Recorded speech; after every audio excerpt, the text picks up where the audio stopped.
요즘에 여러분이 가장 많이 생각하는 건 무엇입니까? 요즘 뭐가 제일 이렇게 생각을 많이 하고 사시는 것 같아요? 여러분 요즘에 어디에 관심을 이렇게 두시고 사십니까? 여러분이 살아가시면서 지금 가장 바라는 것은 무엇입니까? 제가 설교를 시작하면서 여러분한테 세 가지의 질문을 한 것처럼 여러분 느껴지시지만 실제로는 제가 한 가지 질문을 드린 겁니다. 사실은 세 번을 물었을 뿐이지 질문의 내용은 동일합니다. 우리의 생각, 관심, 바람. 이 질문에 대한 우리의 답은 많은 경우에 지금 우리가 살아가고 있는 이 현실과 관련된 것일 경우가 많습니다. 그러니까 흔히 우리가 살아가면서 하는 이 생각들 중에서 로또 1등이 됐으면 좋겠다 하는 생각도 그런 거예요. 뭐 어떤 사람들은 야 로또 1등이 쉽냐? 그게 아무나 되냐? 왜 그런 쓸데없는 생각하냐? 그렇게 말하기도 하지만 그러나 적지 않은 사람들이 야 로또 1등 됐으면 좋겠다. 그렇게 바라며 사는 사람들도 많습니다. 뭐 실제로 일주일에 뭐 로또 1등이 몇 명씩, 뭐 많게는 뭐 10명도 넘게 나오니까 나라고 되지 말라는 법이 있냐 이렇게 생각하면서도 관심을 가지기도 하죠. 제가 집에서 이제 교회로 오려면 저기 어디입니까? 강화도에서 오는 큰 대로변을 이렇게 지나와야 됩니다. 집에서 이렇게 막 나오자마자 그 대로변을 이렇게 지나오게 되는데 거기 보면 항상 이 차가 늘 이렇게 세워져 있는 것을 이렇게 볼 수가 있습니다. 그 도로가 굉장히 크기는 하지만 그 도로에 차량 이동량이 굉장히 많습니다. 그리고 차가 그렇게 서 있는 데가 그 주차하기가 그렇게 용이한 데가 아닙니다. 그래서 거기 차가 서 있으면 굉장히 위험해요. 그런데 왜 이렇게 위험한데 차들이 이렇게 많이 서 있을까? 그렇게 생각을 하면서 늘 지나다녔습니다. 그러니까 왜 그런가 늘 그러다가 나중에 알고 보니까 그 차들이 로또를 사려고 이렇게 주차한 차들이라는 걸 이제 알게 됐습니다. 그럼 왜 뭐 하필이면 여기다가 이렇게 차를 세우고 이렇게 가게를 가냐? 보니까 정말 가게가 조그만한 가게가 하나 있더라고요. 그게 왜 그럼 위험하게 여기다 차를 댔냐? 그 생각을 했는데 알고 보니까 그 가게가 1등이 한 2번 나왔나 봐요. 그러니까 이제 거기에서 차를 세우고 이제 로또를 산다 그래요. 그러니까 제가 그 얘기를 들으니까 수긍이 돼서 그렇구나. 수긍이 됐습니다. 그러면서 제가 이 설교를 준비하면서 갑자기 궁금해졌어요. 그러면 소위 1등이 많이 걸리는 가게를 뭐라고 부르신지 아십니까? 로또 명당이라고 부릅니다. 그래서 그럼 내가 우리 집 앞에 있는 그 가게는 우리 김포 안에서는 어느 정도 명당인가 싶어서 제가 인터넷에 한번 검색을 해봤습니다. 제가 검색해봤으니까 여러분은 검색하실 필요 없어요. 김포 로또 명당 이랬더니 그러니까 딱 2가지 정도 이렇게 주목을 끄는 웹문서가 2가지가 있더라고요. 하나는 김포 로또 명당 탑6 6곳, 그리고 또 하나는 15곳 이렇게. 그래서 6곳보다는 15곳이 낫지 않겠습니까? 15곳 클릭을 딱 하니까 1등부터 15등까지 쫙 이렇게 가게 이름, 위치 딱 있더라고요. 그런데 이제 봤더니 저희 집 앞에 있는 그 가게는 그 15등 안에는 없더라고요. 15등 안에 없는데도 불구하고 거기에 차를 대놓고 이제 로또를 많이 산 거죠. 근데 김포에서 그럼 최고의 로또 명당은 어디냐? 궁금하시죠? 로또를 9번이나 1등을 9번이나 그 가게에서 나왔더라고요. 그 위치도 궁금하실 거예요. 그렇죠? 근데 여러분 안 사실 거니까. 사우동에 있더라고요. 사우동에. 아시는 건 또 아실 거예요. 그러니까 제가 그 가게를 한 번도 가본 적도 없지만 15동 안에도 못 든 우리 집 앞에 있는 그 가게에 줄을 그 정도 서는 것 같으면, 그래서 지난 날인데 야 위험하다 이렇게 생각이 들 정도면 야, 그 가게는 어떨까 싶은 생각이 딱 이렇게 들더라고요. 얼마나 복잡할까. 여러분, 확률이 낮은 그 로또를 조금이라도 1등 확률이 높은 곳에서 구입하는 거. 아유, 뭐 로또 구입하는 게 좀 쓸데없다 싶지만 이왕 구입하는 것 같으면 그래도 좀 1등 많이 된 데에서 좀 구입하는 것에 대해서 사람들이 그래 뭐 나쁘지 않네. 그러니까 우리가 다 생각하지 않습니까? 그죠? 그것도 어쩌면 현실을 나름대로 살아가는 한 가지 방식이라고 할 수 있겠습니다. 그러나 우리는 그걸 지혜라고 말하진 않습니다. 그걸 보고 야, 참 지혜롭게 사는구나 그렇게 말하진 않아요. 여러분, 우리는요 이 땅을 살아가면서 누구나 다 지혜롭게 살아가기를 원합니다. 누군가가 내 인생을 보고 야, 참 지혜로운 인생이다, 지혜로운 삶이다, 그런 평가를 받고 싶어 해요. 그런데 여러분, 지혜롭게 살기를 원한다, 누구나 그렇게 원한다 할 때 이 말이 무슨 말입니까? 우리가 이 땅을 살아가는데 지혜가 무엇보다도 중요하고 필요하다는 의미입니다. 여러분, 지혜란 말을 사전에서 찾아보면 이렇게 이제 사전적으로 정의하고 있어요. 사물의 이치를 빨리 깨닫고 사물을 정확하게 처리하는 정신적 능력, 이렇게 이제 정의해 놨습니다. 그러면 삶의 지혜는 뭘까요? 지혜롭게 산다는 건 뭘까요? 그때 지혜는 뭘 얘기할까요? 그건 삶의 현실을 다루는 실력이나 능력을 뜻할 겁니다. 그런데 이 지혜에 대해서 하나님께서 우리에게 분명히 하신 말씀 하나를 우리는 기억하고 있습니다. 그게 잠언에도 나오고 시편에도 나오는 말씀인데 무슨 말씀입니까? 여호와를 경외하는 것이 지혜의 근본이다 하는 거예요. 여러분, 이걸 우리의 삶의 지혜와 연관해서 이 말씀을 적용하면 어떻게 이해할 수 있겠습니까? 삶의 현실을 다루는 실력이나 능력의 근본은 여호와를 경외하는 데 있다는 거예요. 지혜롭게 사는 길이 어디에 있다고요? 여호와를 경외하는 데 있다는 거예요. 그리고 이 말씀을 통해서 우리에게 분명히 말씀하시는 중요한 한 가지가 뭔지 아십니까? 인간이 스스로가 가장 두려운 존재가 되는 게 아니라 하나님을 진실로 두려워하는 것이 지혜다 하는 걸 우리에게 말씀해 주고 있어요. 여러분, 누구도 함부로 할 수 없는 힘 있는 인생과, 그래서 사람들이 함부로 나를 대할 수 없는 그런 어떤 강력한 사람이 되는 게 지혜가 아니고, 그런 인생을 살아가는 게 지혜가 아니고, 진실로 크고 두려우신 하나님을 진실로 경외하는 인생이 뭐라고요? 지혜로운 인생이라는 거예요.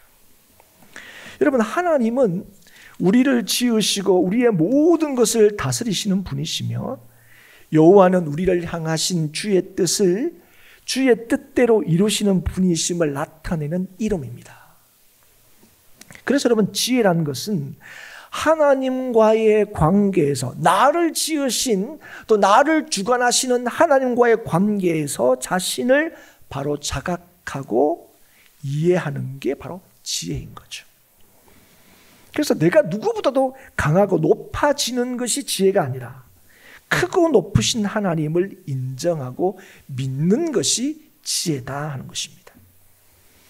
그래서 여러분, 하나님을 경외한다는 것을 달리 표현하면 하나님의 말씀에 순종하는 것이다, 이렇게 표현할 수 있겠는데요.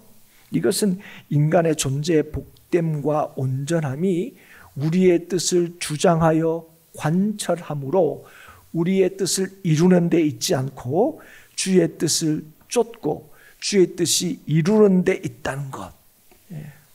그게 뭐라고요? 그걸 아는 것이 지혜다 하는 것입니다. 여러분, 그래서 우리의 삶을 참으로 복되게 할 수 있는 분은 오직 하나님 한 분밖에 없다는 사실을 깨닫고 인정하는 것, 그게 지혜라는 거죠. 그래서 지혜로운 인생은 하나님을 믿고 의지합니다.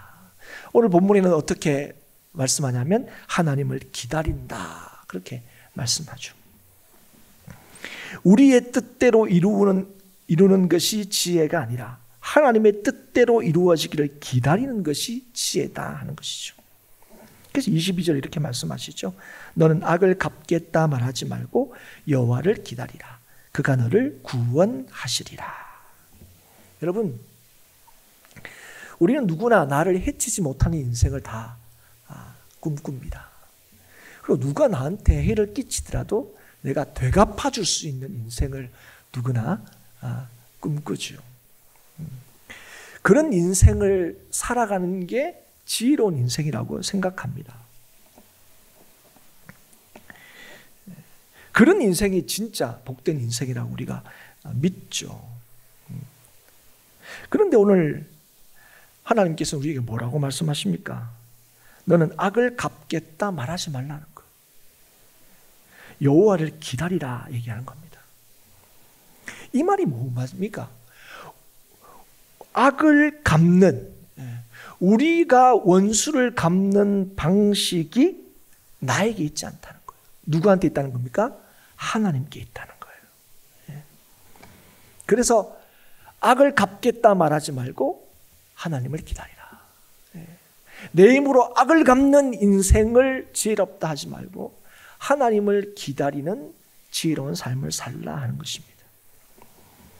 이 악에 대하여 성도들이 어떻게 반응하고 대하고 다루어야 하는지 하나님께서 성경을 통해서 여러 번 말씀을 하십니다. 대표적인 말씀 몇 군데만 함께 살피자면 로마서 12장 17절에 이렇게 말씀하죠. 아무에게도 악을 악으로 갚지 말고 모든 사람 앞에서 선한 일을 도모하라. 데살로니가전서 5장 15절에도 삼가 누가 누구에게든지 악으로 악을 갚지 말게 하고 서로 대하든지 모든 사람을 대하든지 항상 선을 따르라. 그리고 우리가 가장 잘 아는 말씀 중에 하나가 로마서 12장 21절입니다. 악에게 지지 말고 선으로 악을 이기라 하는 거예요.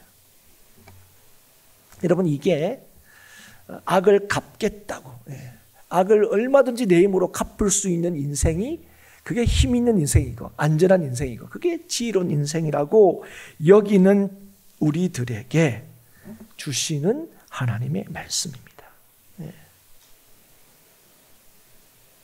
여러분, 이 말씀이 무슨 말씀입니까? 지혜가 뭐냐 할 때 악을 갚는 것도 하나님의 방식과 하나님의 뜻대로 갚는 게 그게 지혜로운 삶이라는 거예요. 그럼 그 방식은 뭐냐? 그 방식도 주님도 말씀하시죠. 여기도 우리가 그 방식을 우리가 어느 정도 유추할 수 있습니다. 선한 일, 선을 따르는 거, 선으로 악을 이기는 거. 그 구체적으로 로마서 12장 20절에 어떻게 하냐? 네 원수가 줄이거든 먹이고 목마르거든 마시게 하라. 주님께서도 원수에 대해서 이렇게 하라고 말씀하셨어요. 마태복음 5장 44절에 보면 나는 너희에게 이르노니 너희 원수를 사랑하며 너희를 핍박하는 자를 위하여 기도하라. 여러분, 아멘이십니까? 여러분, 이게 정말 지혜롭게 원수를 갚는 그런 방식이라고 여러분 인정이 되십니까? 이렇게만 원수 갚으면 내 삶이 정말 복되고 내 삶이 정말 안전하게 될 거라고 여러분 확신이 드시냐는 거예요. 여러분, 안 그렇지 않습니까? 이렇게 되면 답답합니다. 여러분, 예수 믿으면 예수의 능력으로, 예수의 주시는 힘으로, 이놈의 자식, 나를 괴롭힌 너, 주의 이름으로 막 치유받고 싶은 게 이제 우리가 늘 예수 믿는 믿음을 가지고 살면서 가지는 로망입니다. 그렇지 않습니까? 그런데 정작 하나님께서는 그게 지혜로운 인생이 아니라는 거예요. 사랑하는 여러분, 오늘 먼저는 우리를 향하신 이 하나님의 말씀에 아멘할 수 있는 은혜가 있기를 축복합니다. 이게 김상대 목사의 말이라면 이럴 수 있어요. 아직도 몇 년을 살아봤다고, 나보다 훨씬 적게 산 목사가 뭔 인생을 뭘 안다고 그렇게 얘기해. 그러면 충분히 그렇게 생각하실 수 있어요. 그런데 이 말씀은 누구의 말씀입니까? 천지를 지으신 영원하신 하나님의 말씀이에요. 우리가 볼 때는 이렇게 살면 화병 걸려서 죽을 것 같은데, 그런데 하나님이 이게 원수를 진실로 갚는 지혜로운 방식임을 말씀하시는 거예요. 그러면 여러분, 오늘 이 말씀을 따라서 누가 하나님을 기다리며 하나님을 의지하여 정말 하나님을 따르는 이 지혜로운 삶을 살 수 있느냐? 그건 너무 분명하게 우리에게 말씀하시는 거예요. 하나님만이 우리를 구원하신다는 것을 믿는 자입니다. 원수 갚는 것은 내게 있으니 내가 갚으리라 말씀하신 하나님을 신뢰하는 자입니다. 그걸 믿는 사람이 뭐 할 수 있는지 할 수 있는지 아십니까? 용납하고 용서할 수 있습니다. 복수와 미움의 악순환을 끊어낼 수 있어요. 믿는 자가, 힘 있는 자가 아닙니다, 여러분.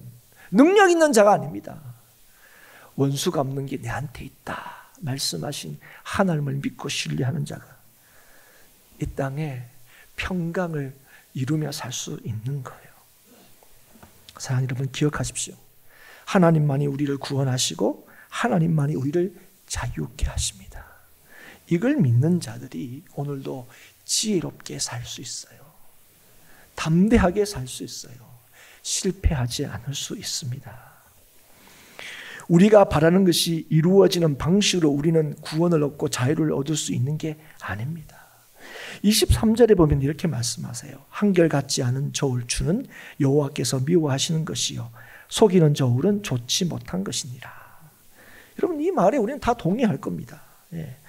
저울추를 속이는 거, 그게 옳다고 여기는 사람은 아무도 없을 거예요. 여러분, 한 번쯤 속임을 당해본 적이 있으시죠? 어떤 방식으로든. 여러분, 속으면 어떤 마음이 듭니까?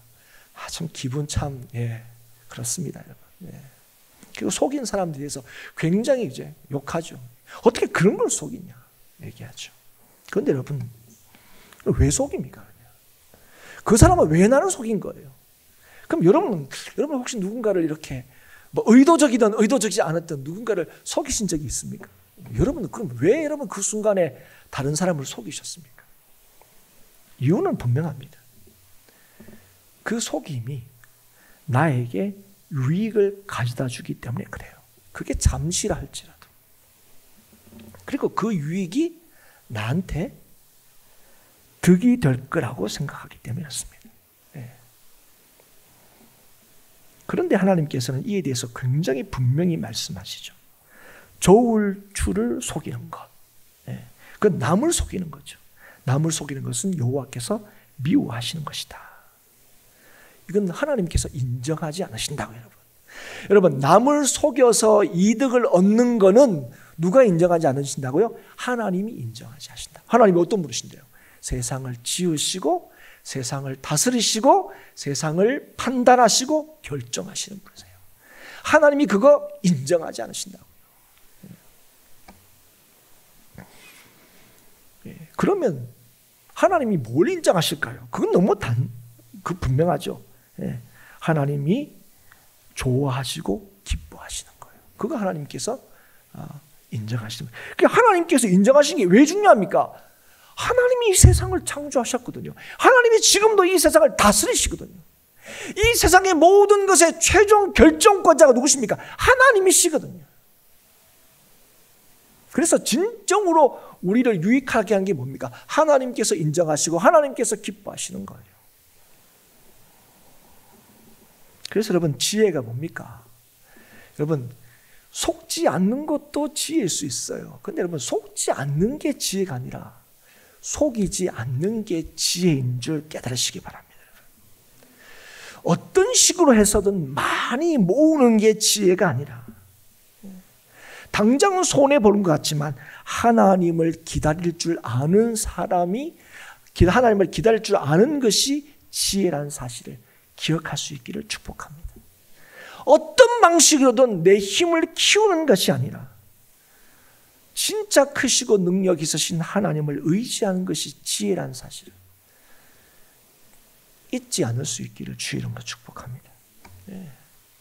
그런데 여러분, 저도 이 설교를 준비하면서 여기까지 하면서 아멘 하지만 이 말씀을 듣는 여러분도 그래, 그게 지혜지 라는 생각에 동의하지만, 말씀에 동의하지만, 그런데 그럼에도 불구하고 우리가 지금보다 더 많은 어떤 능력과 힘이 있으면, 지금보다 내가 내 인생을 좀 더 책임질 만한 여건과 그런 환경이 된다면 나는 지금보다 더 지혜롭게 살아갈 수 있을 것처럼 생각하고 자신한다는 거예요. 무슨 말인지 이해가 되십니까? 예. 어떤 사람은 왜 저런 힘을 가지고, 어떤 사람은 왜 저런 능력을 가지고 왜 저렇게 어리석게밖에 못 사냐? 하나님, 난 저 사람의 절반만 주셔도 내가 더 지혜롭게 살 텐데. 이 말이 뭡니까? 더 하나님을 경외하고 하나님을 섬기며 살 텐데. 그런 생각을 한다는 거예요. 그런데 여러분, 오늘 여러분이 하나님을 더 경외하고 더 지혜롭게 살지 못하는 이유가 여러분에게 좀 더 나은 능력과 좀 더 나은 여건들이 여러분에게 주어지지 않았기 때문에 그렇습니까? 오늘 저와 여러분에게 하나님께서 하시는 말씀이 뭡니까? 24절입니다. 사람의 걸음은 여호와로 말미암나니 사람이 어찌 자기의 길을 알 수 있으랴. 여러분, 이런 비슷한 말씀이 잠언에 여러 번 등장하죠. 그런데 여러분, 오늘 24절에 사람이라는 말이 2번 등장합니다.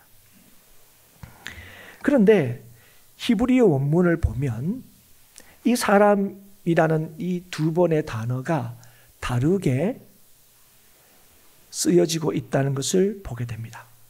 다른 단어라는 거죠. 우리는 사람이란 똑같은 단어지만 히브리어는 다르게 쓰였습니다.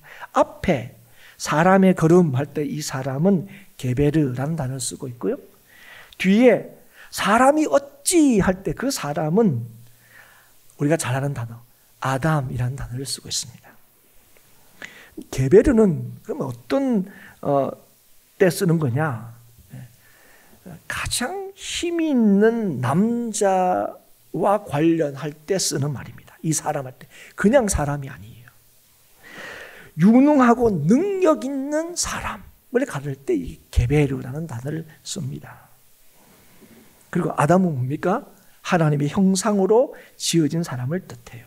그래서 여러분, 사람의 걸음은 여호와로 말미암다 할 때 이 사람의 걸음은 어떤 사람의 걸음입니까? 힘 있는 사람의 걸음이에요. 누구보다도 능력 있는 사람의 걸음이에요. 그런데 아무리 힘 있고 능력이 있다 할지라도, 그래서 야, 그 사람은 자기 멋대로 살겠네, 자기 원하는 대로 살겠네, 이렇게 싶은 그런 사람이라 할지라도 그의 걸음은 자기 뜻대로가 아니라 누구의 뜻대로 이루어진다고요? 여호와의 뜻대로 이루어진다고요. 내가 아니라, 그게 아무리 힘 있는 사람이라도 그 사람 뜻대로 되는 게 아니라 여호와께서 그의 인생을 주장하시고 주관하신다는 거예요. 사람이 어찌 자기의 길을 알 수 있으랴 할 때 이 사람은 뭡니까? 인간이란 존재 자체가 하나님께 지음을 받은 존재이기 때문에 자기의 길을 알 수도 결정할 수도 없다는 거예요. 이 말이요, 사람이 스스로 자기의 어떤 것을 결정할 수 없다는 말이 아니라 하나님께 지음받은 존재잖아요. 그래서 하나님의 뜻을 벗어난 결정은 그들을 결단코 안전하게 만들거나 지롭게 할 수 없다는 거예요. 24절의 말씀이 좀 이제 와닿으십니까? 아무리 자기 멋대로 살 수 있는 것처럼 힘 있는 사람들도 그 인생을 누가 주관하신다고요? 여호와께서. 그리고 우리가 어떤 길을 갈 때도 이 길은 누구만이 아신다고요? 주님만이 아시고, 주님의 뜻을 벗어난 우리의 길은 결단코 우리를 복되게 할 수 없다는 거예요. 와, 이렇게 하면 내가 아니라는 거예요. 그게 주의 뜻을 벗어나면 그게 절대로 안전할 수 없다는 것입니다. 그래서 여러분, 우리는 하나님을 기다려야 하고 하나님을 의지해야 하는 것입니다. 우리의 안전과 구원과 복됨이 되시는 그 하나님을 기다리고 의지하는 것이 지혜라는 거예요.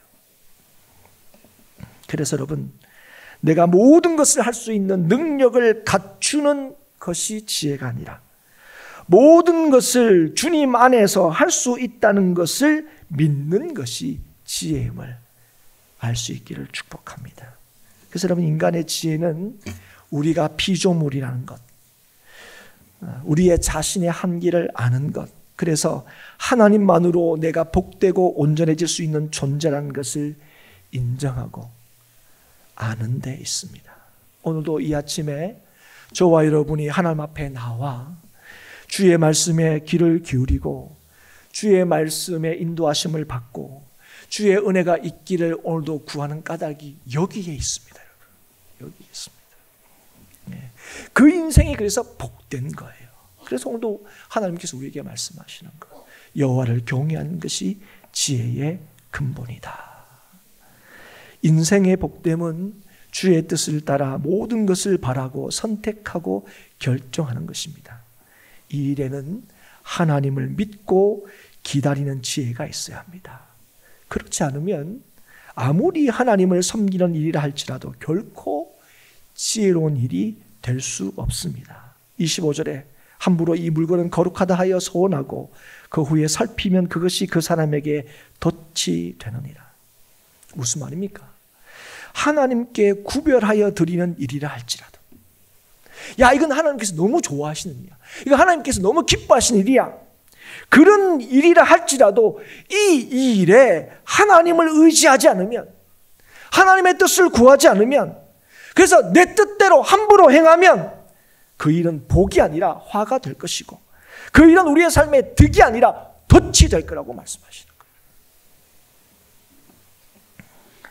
사랑하는 여러분, 고린도전서 13장에 보면 사랑장에 이 말씀이 나오죠. 우리의 몸을 불살라 내어줄지라도. 여러분, 누군가에게 내 몸을 온전히 던지고 헌신한 일이 얼마나 귀합니까? 그런데 그 일을 뭐 없이 할 수 있다고도 얘기합니까? 사랑 없이도 할 수 있다는 거예요. 사랑하는 여러분, 내 몸을 불살라 내어준다 할지라도 뭐가 없으면, 사랑이 없으면 아무것도 아닌 거예요. 여러분, 오늘 우리가 하나님을 위해서 다 한다고 얘기한다 할지라도 거기에 뭐가 없으면, 하나님의 뜻이 없으면, 하나님을 기다리는 일이 없으면 그 일은 뭐예요? 우리가 아무리 하나님을 위해서 뭘 했다 할지라도 아무것도 아닌 거예요. 아무것도 아닌 게 아니라 오히려 뭐가 된다고요? 우리의 삶에 덫이 된다고요. 하나님의 이름으로 행하는 것, 하나님의 이름으로 사는 것, 그건 우리의 삶의 단순한 명목이나 명분이 아닙니다. 믿음으로 산다는 건 실질적인 우리의 삶의 내용이어야 합니다.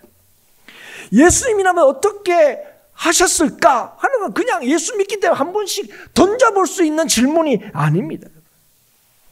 실제로 주의 뜻대로 행하기를 원하는 신앙의 고백인 거죠. 그리고 주의 뜻이 이루어지기를 간절히 바라는 기도이기도 합니다. 예수님이라면 어떻게 하셨을까? 여러분, 이건 뭡니까? 하나님을 기다리는 거예요. 하나님의 뜻대로 이루어지는 것이 우리의 구원이며 안전임을 믿는 것입니다. 거기에 우리의 문제를 풀고 해결하는 길이 있다고 믿는 거죠. 그래서 여러분, 우리의 삶을 실제적으로, 우리의 삶의 현실을 실제적으로 다루고 또 다루는 실력과 능력, 그 지혜는 바로 예수를 인정하고 믿는 데 있습니다. 여러분, 세상의 생각과 기준과 상황을 따르는 데 있지 않습니다. 심지어 우리가 그 기준이 되는 데도 있지 않습니다. 우리를 지으시고 우리를 책임지시는 하나님을 신뢰하기에 그분의 뜻이 우리의 삶의 기준이 되고 주의 뜻이 이루어지기를 기대하는 것, 그게 지혜입니다. 그 지혜로 사는 자들, 오늘도 하나님을 기다리며 사는 자들, 그 인생에 구원과 복됨과 안전함이 있습니다. 사랑하는 성도 여러분, 여호와를 기다리라. 그가 너를 구원하시리라. 오늘 이 말씀을 저와 여러분에게 주시는 하나님의 말씀으로 받을 수 있기를 축복합니다. 여호와를 기다리라. 그가 너를 구원하리라. 우리를 구원하시는 분은 오직 주님밖에 없다는 사실을 믿는 자가 진실로 지혜롭게 살 수 있음을 기억하십시오. 우리의 눈에 보이는, 우리가 생각할 때는 이 방법이 가장 확실한 방법이야 하는 그 방법이 아니라 보이지 않으시지만 우리에게 주시는 완전한 주의 뜻을 쫓는 사람들이 참으로 지혜로운 삶을 살 수 있다는 사실을 기억하십시오. 우리의 삶에 직면한 여러 가지 문제와 상황에 조급한 마음으로 서두르기보다는 잠잠히 주를 기다리며 주의 뜻을 따라 살아가기를 기도하는 우리 행복한 교회 모든 성도들이 될 수 있기를 축복합니다.